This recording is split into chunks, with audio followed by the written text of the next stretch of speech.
Zoro hilarant et un chapitre qui semble ne pas être très intéressant, sauf si on s'arrête sur le fait que ça change tout. Maintenant, il ne suffit plus de juste quitter l'île d'Egghead. Est-ce qu'on se dirige vers une nouvelle séparation des Mugiwara, un parallèle, une défaite des Mugi ou même un entraînement? On en parle. Mesdames et messieurs, ici Chaz et on se retrouve aujourd'hui pour la review du chapitre 1077 de One Piece. Tu aurais dû le remarquer avant, encore une fois, dans l'arc Among Us, on doit dénicher le traître. Et oui, Oda est parti de Shanks, ça y est, il nous a laissé en plan d'espèce. Et on passe cover, on retrouve Judge et César qui n'ont plus justement Vegapunk pour les bloquer, ils s'en rendent compte. Et donc peut-être reformation des Mads, et c'est vrai que sans la boussole morale qui était peut-être Vegapunk, alors là, ils sont libres de faire ce qu'ils veulent. Est-ce qu'on va avoir un retour des Donut Ace qui vont se ramener avec un trou dans le bide? Ce serait juste génial et triste, très triste en fait.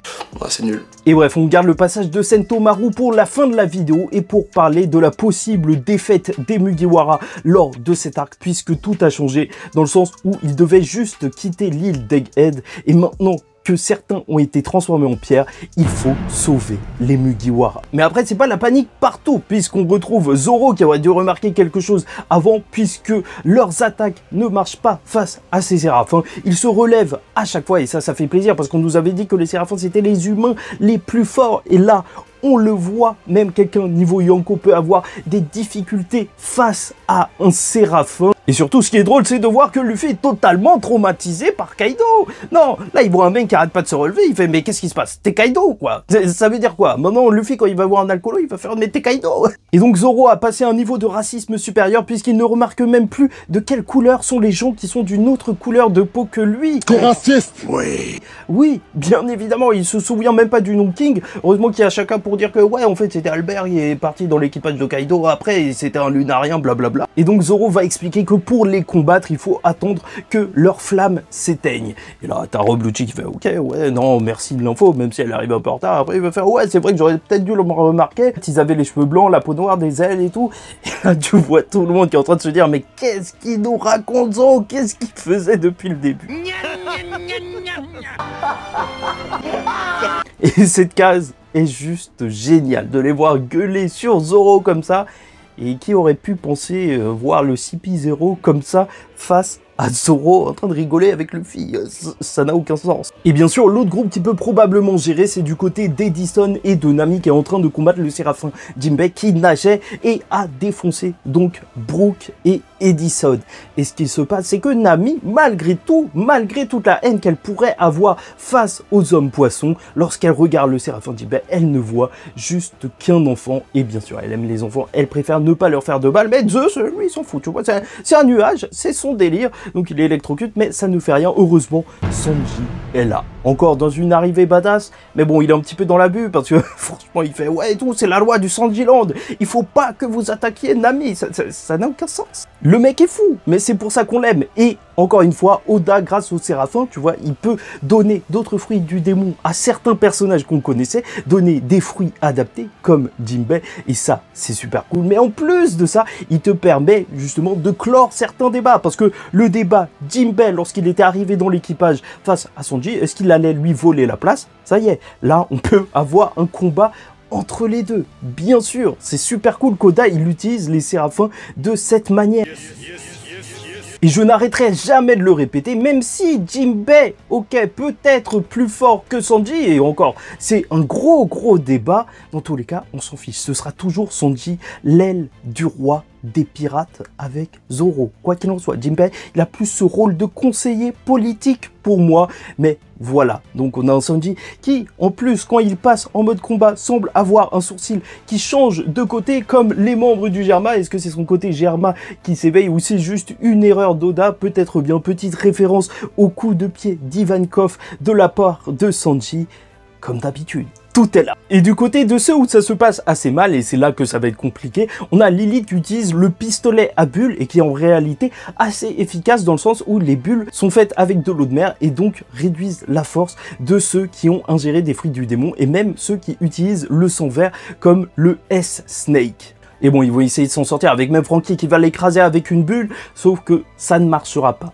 Et Snake réussit à les transformer en pierre. Et bien vu en fait, ça fait une nouvelle statue de Usopp dans le monde de One Piece. À la fin de One Piece, combien y en aura-t-il? Est-ce qu'il y aura des gens qui passeront leur vie à les chercher à Dressrosa, sur le bateau des Tontata, à Skypiea, et maintenant ici? Dans tous les cas, je ne répondrai même pas aux accusations face à Usopp qu'il est pédo juste parce qu'il a été transformé en pierre. Je te rappelle que York a aussi été transformé juste parce qu'elle trouvait que S-Snake était mignonne, donc c'est pas forcément de l'amour qu'il faut éprouver, ou des sentiments charnels, ou je sais pas quoi, non. Pas du tout. Après, bien sûr, on peut critiquer Usopp sur le fait qu'il se soit fait transformer en pierre et qu'il fait rien depuis le Nouveau Monde. Je veux le voir faire quelque chose d'ultra important, plus que Sugar, tu vois. Un vrai combat, c'est quand? Et donc, avant de revenir sur le parallèle avec l'archipel Sabaody et donc Sentomaru, parlons du traître, puisque Shaka, alors qu'il trouve la prison où se trouve Vegapunk, va se faire tirer dessus. Alors, tous ceux qui disaient « Ouais, Shaka c'est le traître, Shaka c'est le traître », où sont-ils?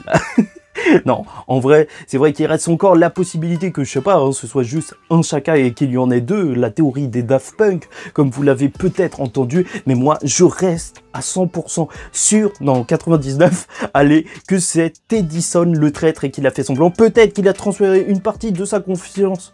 Peut-être qu'il a transféré une partie de sa conscience justement dans le double de Shaka, l'autre Daft Punk, je ne sais pas, mais encore une fois, il y a plein de raisons pour que Edison soit le traître. Je reviens pas dessus, la guerre du courant entre Nikola Tesla, en plus anagramme de Stella, donc de Vegapunk, qui était l'ennemi donc de Thomas Edison, le fait que ça a été lui le dernier à avoir donné des ordres aux Séraphins et compagnie. Mais bon, il y a d'autres théories qui commencent à émerger. Certaines personnes pensent que ça pourrait être S. Mingo, tu vois, le Séraphin Doflamingo, parce que tirer avec un pistolet, c'est iconique chez Doflamingo, et pourquoi pas, peut-être qu'il pourrait avoir une place particulière, vu que, voilà, Doflamingo lié au dragon céleste, ou même peut-être que ce serait un virus informatique, je sais pas, lié à la conscience de Vegapunk qui se serait éveillé, un autre Vegapunk, tout autre, en mode intelligence artificielle maléfique qui se serait éveillé. C'est vrai que ce serait assez sympa, et Oda, voilà, il traite aussi de thèmes actuels, malgré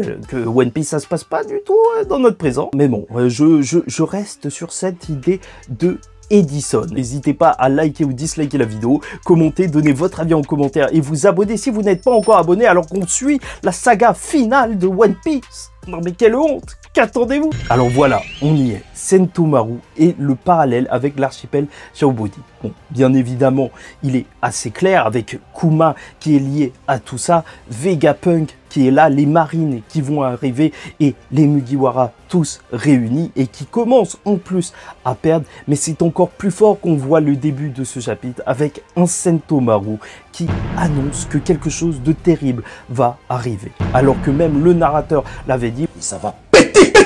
Bon, pas sur le fait qu'on nous rappelle encore une fois l'incident d'Ohara. Qu'est-ce qui est en train de se passer dans One Piece? On a l'impression qu'on est dans les épisodes et que c'est la Toei qui nous met les flashbacks. Faut arrêter Oda. Mais d'après lui, et c'est pour ça qu'il a lâché autant des nouveaux pacifistas, ce qui va arriver ici sera peut-être pire que ce qui s'est passé à Ohara.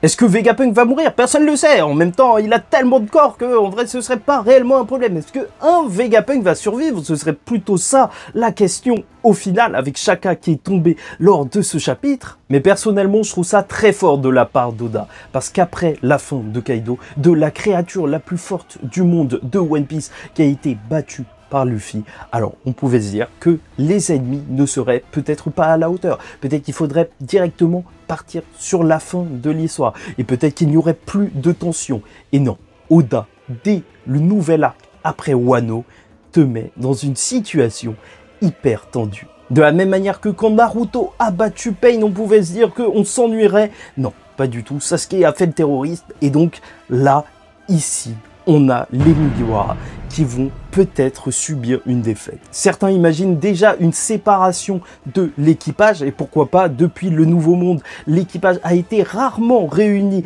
à chaque arc. Mais bon, là où je suis pas trop d'accord avec l'idée, c'est qu'ils n'ont pas forcément besoin d'un entraînement. Arrêtez, arrêtez. C'est quoi le délire? En fait, Luffy est devenu tellement fort qu'il est niveau Yonko. Là, clairement, Zoro est assez fort, lui aussi. En fait, ça y est, on a un certain équilibre de puissance avec les Yonko. C'est quoi que vous voulez en termes d'entraînement? Est-ce que vous voulez que Usopp batte Kaido? Est-ce que c'est ça votre but? Ce but est particulier. Non, franchement, pour moi... Fâchez-vous comme vous voulez, je m'en fous. Peut-être réunir une armée, peut-être s'entraîner un petit peu, mais Pas forcément en fait. Les personnages sont bien assez forts. On est à la fin de One Piece. Mais il est possible que l'histoire se dirige vers quelque chose bien pire que ce que l'on pouvait imaginer, avec le traître qui sera peut-être débusqué, mais surtout un membre du Gorosei. Pourquoi Oda aurait fait intervenir Saturne à ce moment précis? Est-ce que les Mugiwara seront obligés de forcer Saturne à dire à Snake de retransformer les Mugi en humains? Dans tous les cas, ça risque d'être ultra compliqué. C'est plus du tout juste une question de trouver le traître, c'est maintenant une question de forcer le traître à sauver leurs camarades une fois qu'ils auront trouvé son identité. Et c'est pour ça que je pense que je me trompais. On n'est pas du tout dans un arc de transition, mais dans un arc terrible qui marque surtout un possible incident juste énorme avec le gouvernement mondial. Et surtout, donc, un arc qui marque le début de la fin de One Piece. La guerre finale!